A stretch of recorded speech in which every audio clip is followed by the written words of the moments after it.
South Africa safeguard Rafah, a region in Gaza that homes 1.4 million Palestinians from Israel's ground offensive? Well, South Africa had only one option: to drag Israel to the International Court of Justice again and make an example out of it this time. It's because Israel was asked to avoid acts of genocide, and South Africa thought ICJ would not tolerate any longer about the matter. But guess what happened? The ICJ responded in a way that nobody expected. Instead of accepting South Africa's formal request to interfere in the matter and restrain Israel from attacking Rafah, the ICJ did something unbelievable. So, what has it done that has shocked international legal experts from all around the world? Let's find out. On Friday, Israeli Defense Minister Yoav Gallant announced that Israel is carefully planning a military offensive in the southern Gaza Strip city of Rafah, despite growing international concerns about the safety of hundreds of thousands of Palestinians seeking refuge there. You should know around 1.4 million Palestinians, over half of Gaza's population, have gathered in Rafah, most displaced by conflicts in the region, with hundreds of thousands living in extensive tent camps. In other words, Palestinians from all around Gaza have come to Rafah to find a safe refuge, and now Israel plans to attack it. In response, President Joe Biden has urged Israel not to proceed without a credible plan to protect civilians, and has called for a focus on achieving a ceasefire. He said that he was optimistic that this could be achieved, and he hoped the Israelis would refrain from a large-scale ground invasion. Biden revealed ongoing negotiations for the release of hostages, and Israeli media suggests Netanyahu will brief the government next week on the army's strategy for assaulting Rafah. What's more, Egypt has warned that an offensive on Rafah could strain diplomatic relations, with many other world leaders expressing similar concerns. Put simply, everyone knows that attacking Rafah means a slaughter, as the UN has said. However, Israel remained unhindered. Channel 12 reported that Netanyahu planned to present the army's blueprint for attacking Rafah to the government, involving relocating Palestinians to central and southern regions of the Gaza Strip. The Israeli military aimed to prevent Palestinians from migrating to the northern territories, Channel 12 added. War Cabinet member Benny Gantz's Friday statements support the continuation of the conflict, even during Ramadan, and advocate expansion to Rafah if Israeli captives in the enclave are not released. Israel's intention to target densely populated Rafah, declared a secure zone where displaced Palestinians have sought refuge, has been met with international criticism. Everyone knew attacking Rafah would mean a catastrophe. Therefore, South Africa decided to reach the ICJ again and ask it to interfere because Israel was clearly violating the earlier ICJ's verdict. But guess what would have happened? On Friday, the top court of the United Nations dismissed South Africa's request to escalate legal pressure on Israel to prevent a potential military operation against Hamas in the Gaza city of Rafah, asserting its obligation to adhere to existing measures. South Africa had called for urgent steps to safeguard Rafah amid Israel's intentions for an offensive in the city, considered to be Hamas's final stronghold in the area. Previously, South Africa had lodged a complaint against Israel in the International Court of Justice in The Hague, alleging that Israel's actions in Gaza violated the Genocide Convention. While the court has yet to make a definitive ruling on this matter, it instructed Israel on January 26th to take steps to protect Palestinian civilians and permit humanitarian aid. However, the ICJ declined South Africa's primary request to order Israel to halt its military campaign. As of now, the ICJ stressed the precarious situation in Rafah, insisting that the measures outlined on January 26th must be implemented immediately and effectively, covering the entirety of the Gaza Strip, including Rafah. The cited reason behind the rejection of South Africa's application is that the World Court reiterated that Israel is obligated to fully comply with its responsibilities under the Genocide Convention and the court's directives, ensuring the safety and security of Palestinians in the Gaza Strip. However, South Africa believed that Israel would violate the court's order by attacking Rafah. Here's a reminder to please like and share the video and subscribe to our channel to watch more videos on Africa's geopolitics, economy, and changing landscape. Let's continue now. Even though the actual ground offensive has not started yet, plans are already being made. Therefore, South Africa made a rational choice by reaching the ICJ to get an order that would refrain Israel from attacking Rafah.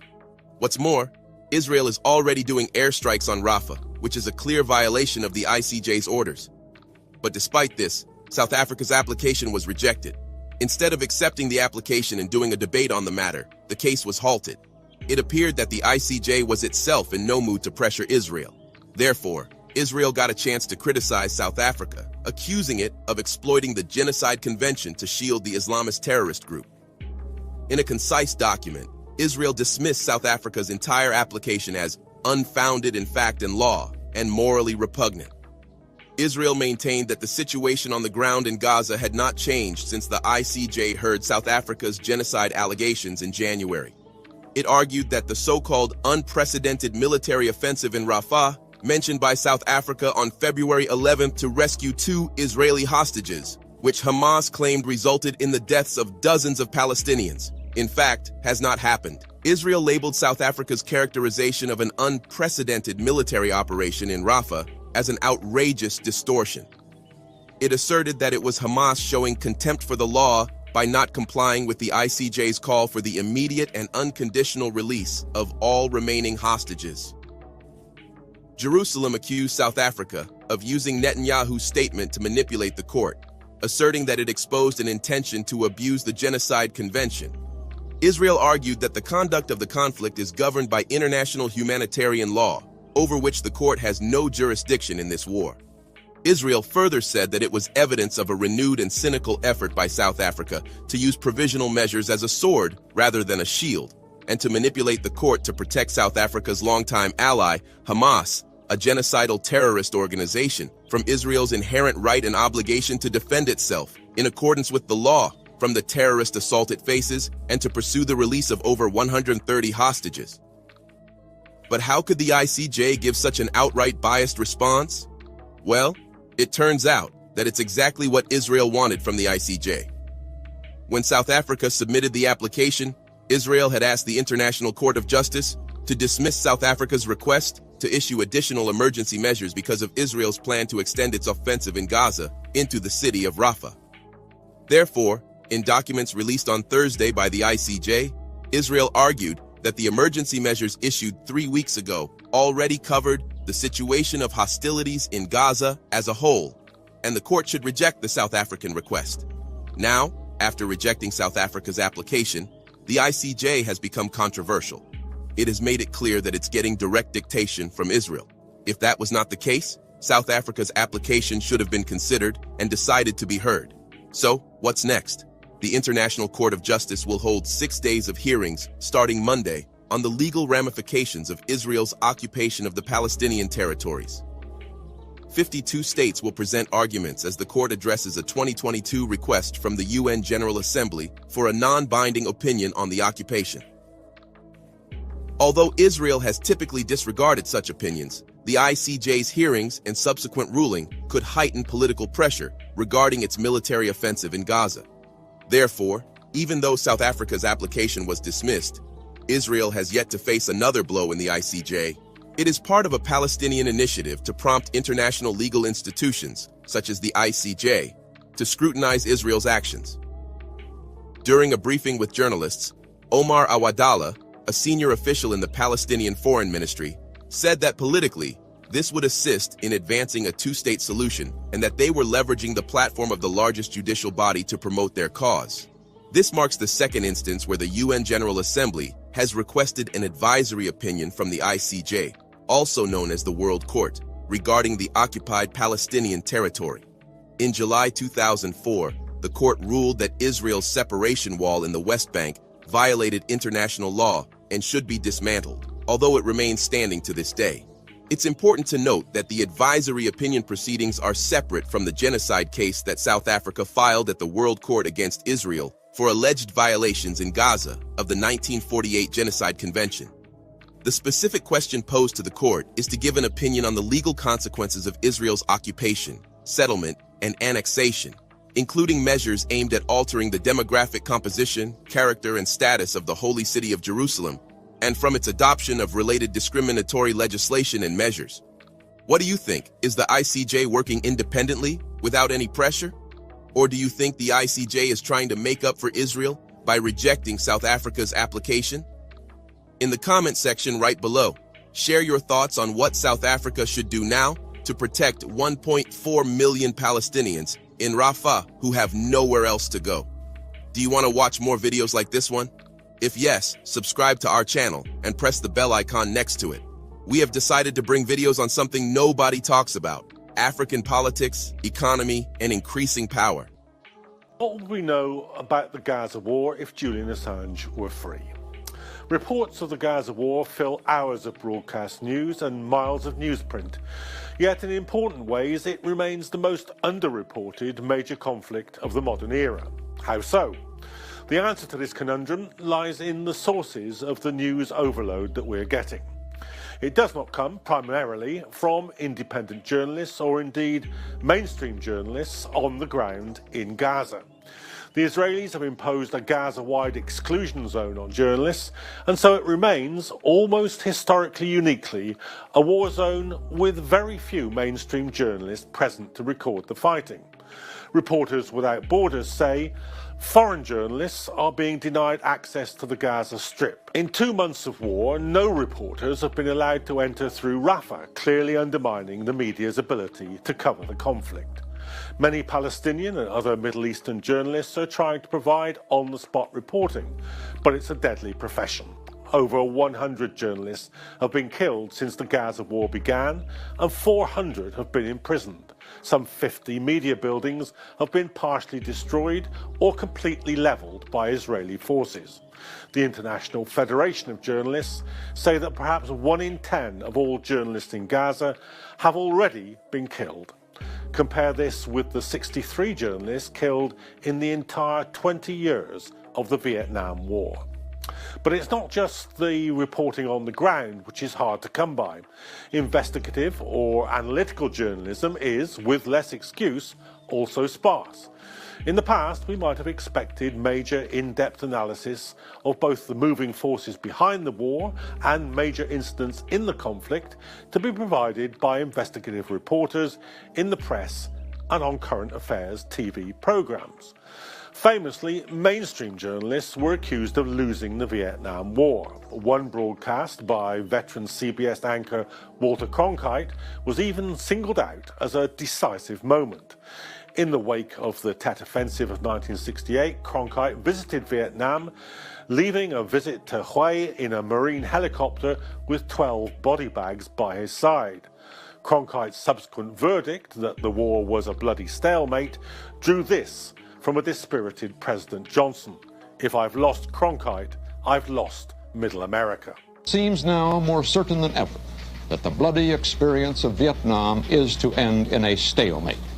But it is increasingly... Now, whether or not the accusation against journalism in general, or Cronkite in particular, was ever true, it was at least credible enough to be made and taken seriously.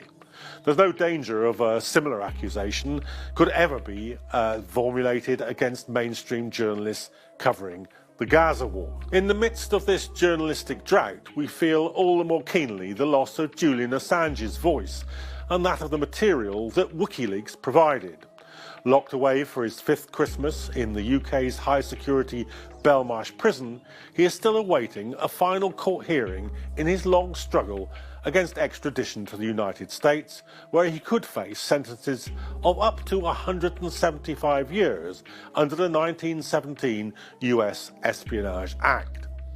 WikiLeaks was not established until 2006, so it could not report directly on the invasions of Afghanistan and Iraq. But the subsequent occupations of those countries were a different matter. Here the leaks, which Assange published in some of the world's leading print newspapers, revealed in an unprecedented detail the appalling bloody reality of the way in which Western forces conducted themselves. Those revelations did not create the mass anti-war consciousness or directly influence the creation of an anti-war movement. Both had existed since 2003. But it did vindicate anti-war politics and demolish the remaining reputations of those who had prosecuted the wars and the occupations.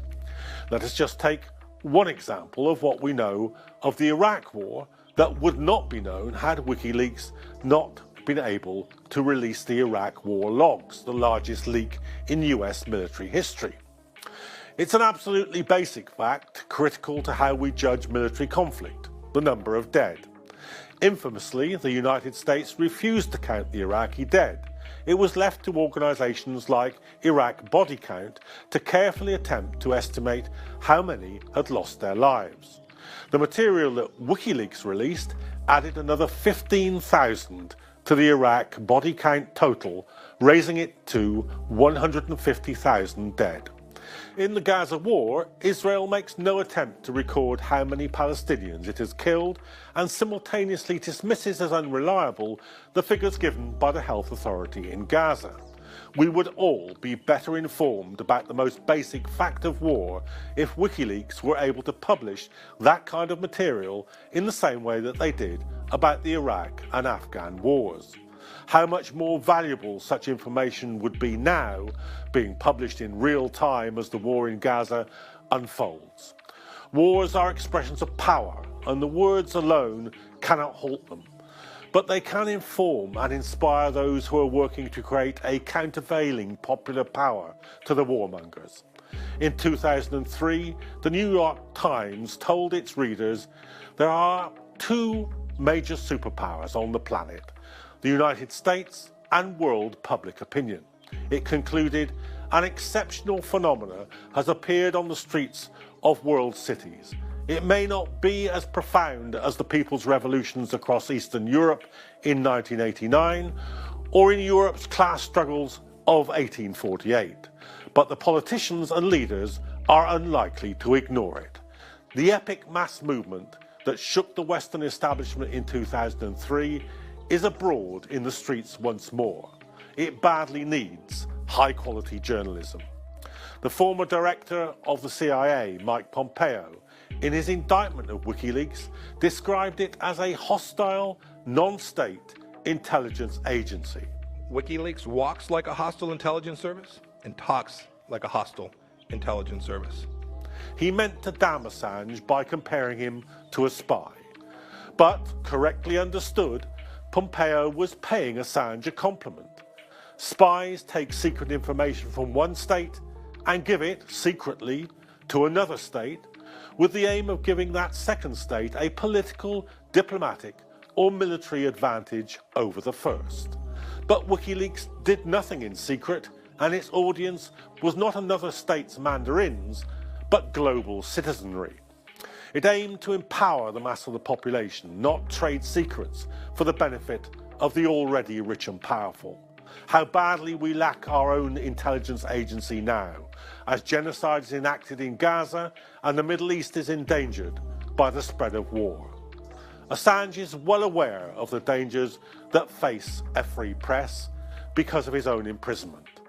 The writer Charles Glass recently visited Assange in Belmarsh and asked him about journalism and the war in Gaza. He reported that Assange regrets that WikiLeaks is no longer able to expose war crimes and corruption as in the past. His imprisonment and the US government's surveillance and restrictions on WikiLeaks funding wards off potential whistleblowers. He fears that other media outlets are not filling the vacuum. Well, there are only really two sorts of news: government and corporate handouts, and the news that the rich and powerful don't want you to hear. Without that second kind of news, we're being managed, not informed. As Julian Assange approaches his final attempt in a UK courtroom to halt the extradition to the United States, the coverage of the Gaza war shows how much we still need whistleblowers and those who are willing to report what they have to say. Policy tends to be, don't trust Wall Street giants. They become that powerful on Wall Street. They are pretty cutthroat and criminal, because that's how you rise to the top of that particular sphere.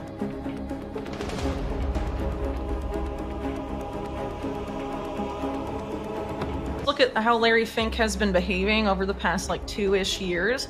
It just identifies how much money laundering there is being done in the world. We have been part of a huge revolution in investing through ETFs. He was known as a big ESG guy, right? And then he openly abandoned the ESG terminology and straight up said that climate finance, green finance, all of that stuff he's involved in is about profits, not about wokeness or saving the planet or whatever. And since then has also 180'd his stance on Bitcoin and has essentially changed a lot of his talking points, which I think is very notable.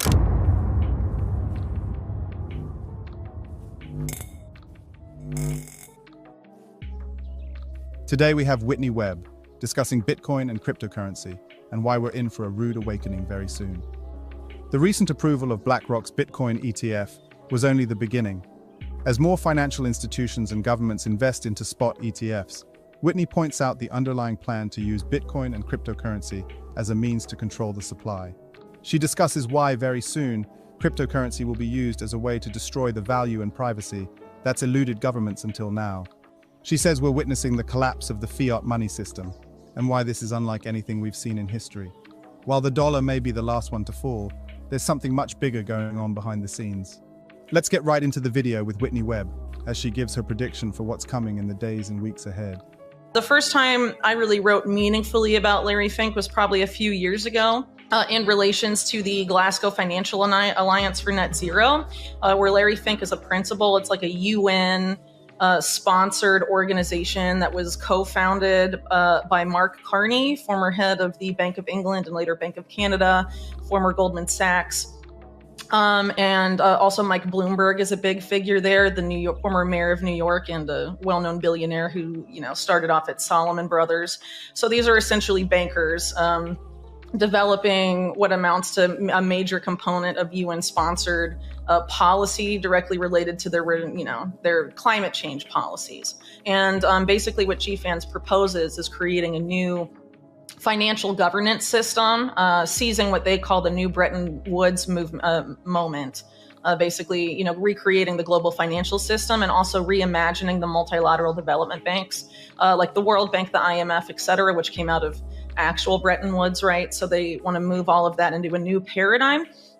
Larry Fink's been particularly vocal about that, and what GFANZ proposes specifically is merging the members of GFANZ with the multilateral development banks as a way to basically use the same debt slavery model that the MDBs have been criticized for using, but instead of using it to further U.S. empire or the dollar and things of that nature, it's instead the proposal is to use it to create better enabling environments in countries for the green investments of these large financial institutions and asset managers. So it's basically like perpetuating the same model of the MDBs, but having basically Wall Street run it under the guise that it's a planetary necessity and that we can't get to net zero without this, which frankly, if you look into the explanations for that, there's no way that's the case. But that's, how I first started writing about Larry Fink was because of his involvement in this relatively open plan to create a new financial system, which, among other things, doesn't just rest on the MDBs, but also on the development of global carbon markets, which comes up in this particular piece in a pretty meaningful way. Well, Larry Fink is someone who's obviously a member of the elite, and he's also a person who throughout his entire career has been pretty obsessed with risk management.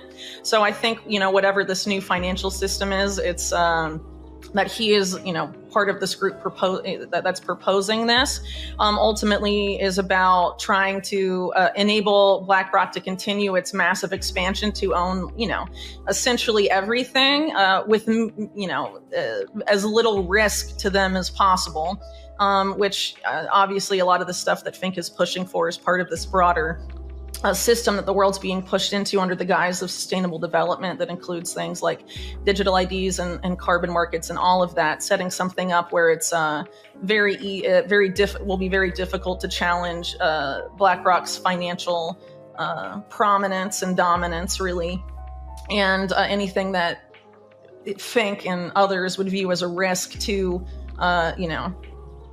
their current trajectory, I guess. They don't really have to worry about people or movements like that.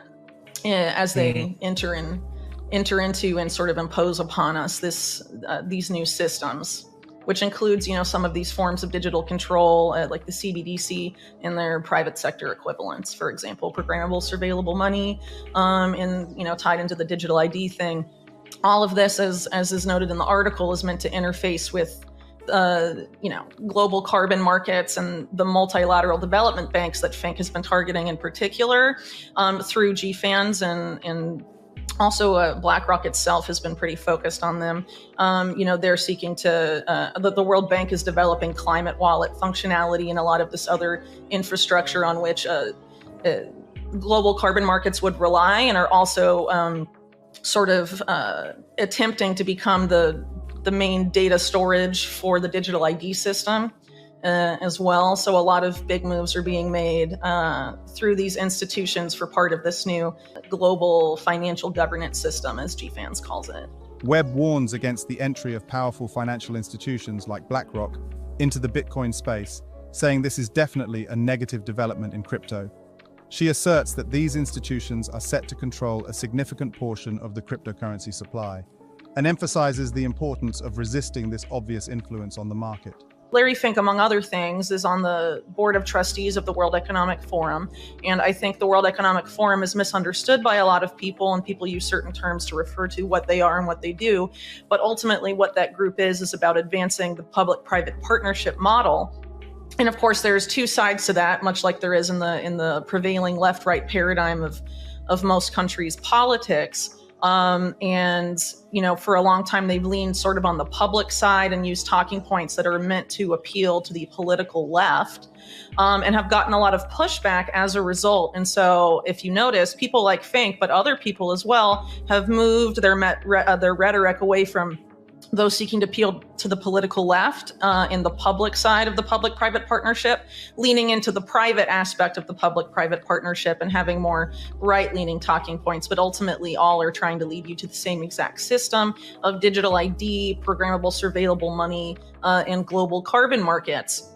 And I think, the carbon market in particular, it's sort of hard to extricate that from the climate change, situation. But I think it looks like, people like Fink and some of the people in that particular space are going to attempt to market it as something that can make people very wealthy, or allow them to get quick access to capital by tokenizing their land holdings and fractionalizing their private property, using different things that haven't been able to be financialized before, and then bringing that on chain and using that as collateral, receiving loans that way, and all of that. There's a lot of ambitious plans in that particular space.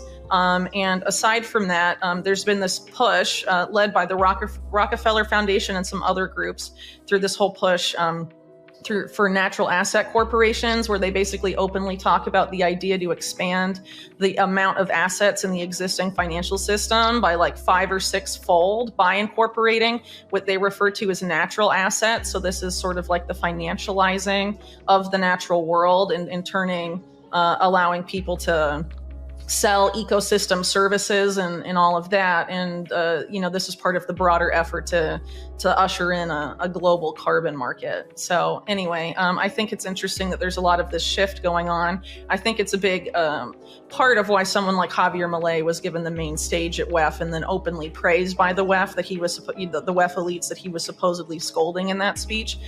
They very much embraced, Milei's vision, and we're like, yeah, we should have the private sector lead the public-private partnerships and all of that. But ultimately, the public and the private, as represented within the WEF, agree about the plan.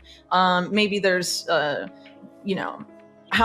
it's implemented or how it's sold to people. Maybe there's differences there, but ultimately they agree about where we're going in terms of digital ID, a global ledger and all of this stuff, programmable surveillable money, whether it's private sector issued or central bank issued, ultimately the end results are somewhat the same, but there's an effort to sort of change the sales pitch. I just want to sort of underscore the idea that there's a historical precedent, specifically in the US, for when they attempt to pitch a particular policy or create a particular entity, if it gets pushed back as being openly part of the government, they privatize it and then no one complains. People, think because of the rhetoric that, oh, this is, everything's being handed back to the free market. But these companies, Palantir being an example, that was set up with state involvement, CIA involvement, right? So it's not really the free market, it's cronyism, it's crony capitalism, it's cartelism.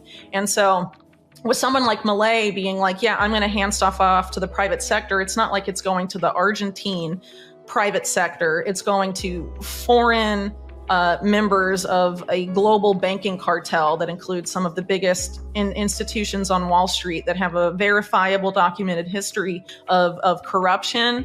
Webb foresees a looming economic catastrophe driven by collapsing fiat money systems, rampant inflation, and bank failures. She suggests transitioning to a Bitcoin standard as the world grapples with the impending crisis. She asserts that the promises made by the Federal Reserve and central banks have been hollow, leading to excessive money printing and a proliferation of poor investments. And with the aftermath of the recent inflation surge, Webb says this will not lead to a return to the status quo. What do you think about her prediction for Bitcoin and where we're headed in the first half of 2024? Comment down below. Thanks so much for watching. Don't forget to like and subscribe. This is Library of Wealth. We'll see you in the next video.